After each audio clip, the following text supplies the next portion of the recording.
नमस्कार दोस्तों, आज मैं आपको कार्तिक स्नान की कहानी सुनाने जा रही हूँ।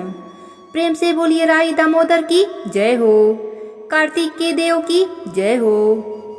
एक समय की बात है, एक गांव में एक धनवान साहूकार रहता था। उसका भरा पूरा परिवार था। वह बहुत खुश थे। एक समय कार्तिक का महीना आया तो साहूकार की छोटी बहू ने कार्तिक स्नान का संकल्प लिया। स्नान के बाद बहू ने सास को कहानी सुनने को कहा। सास ने कहा, बहू मेरे पास समय नहीं है, अभी पूजा करना है, बच्चों को बाहर खिलाने ले जाना है, तुम किसी और को अपनी कहानी सुना दो। तब बहू ने अपने जेठानी के पास गई और उससे कहानी सुनने को कहा। जेठानी ने भी कहानी सुनने से मना कर दिया और कहा, मुझे खाना बनाना है और बर्तन धोने हैं। फिर छोटी बहू अपनी दूसरी जेठानी से कहा, जीजी मेरी कहानी सुन लो।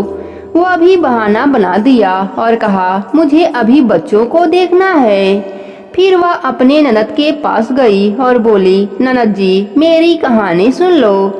तो ननद ने भी मना कर दिया। ननद ने कहा, मेरे ससुराल से बुलावा आया है, मुझे ससुराल जाने की तैयारी करनी है। अब बहू बहुत परेशान हुई। तभी वहाँ से राजा जा रहे थे। छोटी बहू ने सोचा, क्यों ना राजा को कहानी सुनाऊं। फिर छोटी बहू राजा के पास गई और राजा से बोली, राजन मेरी कार्तिक स्नान की कहानी सुन लीजिए। तो राजा ने कहा, मुझे तो पूरा राज्य घूमना है, मेरे पास समय नहीं है। छोटी बहू बहुत निराश हुई। तभी वहाँ उसकी पड़ोसन आ जाती है। तब छोटी बहू अपने पड़ोसन से कहानी सुनने को कहती है। तो पड़ोसन कहती है, ठीक है, मैं तुम्हारी कहानी सुनूंगी।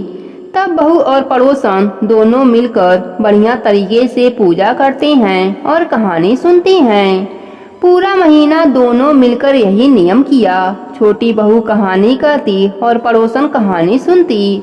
छोटी बहू का कार्तिक स्नान का संकल्प पूरा हो गया। जिस दिन उसने व्रत का उद्यापन किया, उसी दिन देवयोग से उसकी जिंदगी का अंतिम दिन था।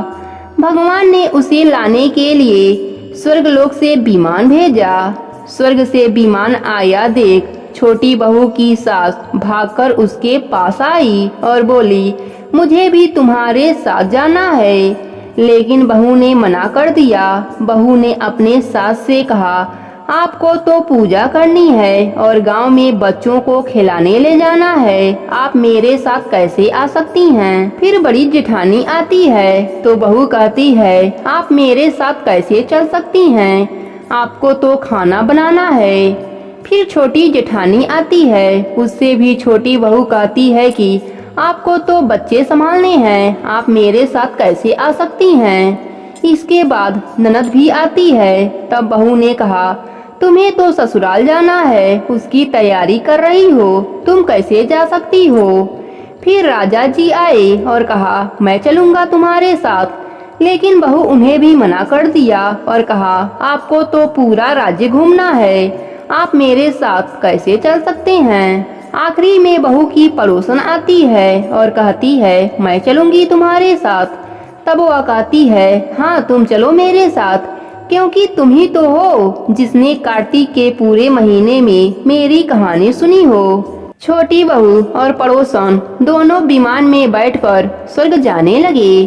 तभी रास्ते में बहू को घमंड आने लगा। वह मन में सोचती है कि मैंने कार्तिक के पूरे महीने स्नान किया था और कार्तिक की कहानी सुनी थी, इसलिए मुझे स्वर्ग का वास मिल रहा है। लेकिन मेरी पड़ोसन ने तो केवल कहानी ही सुनी है, स्नान नहीं किया है, फिर भी मेरे वजह से इसको भी स्वर्ग का वास मिल रहा है।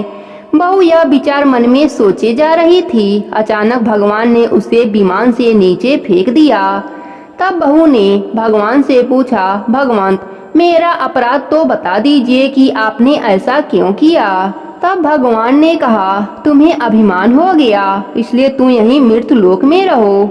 अब तुम कार्तिक आने वाले 3 साल तक कार्तिक स्नान करना और कहानी सुनना, तभी तुम्हें स्वर्ग की प्राप्ति होगी। और भगवान पड़ोसन को स्वर्ग लोक ले गए। क्योंकि पड़ोसन ने बिना स्वार्थ के कहानी सुना था। अब छोटी बहू को अपनी गलती का एहसास हुआ। उसने फिर से कार्तिक आने पर कार्तिक स्नान किया। लगातार 3 साल तक किया। तीसरे साल फिर से विमान आया और इस बार छोटी बहू को विमान पर बैठाकर भगवान जी स्वर्गलोक ले गए। हे कार्तिक के देव, जो भी आपकी यह कहानी सुन रहा है उसके ऊपर भी अपना कृपा बनाए रखना। प्रेम से बोलिए कार्तिक देव की जय हो।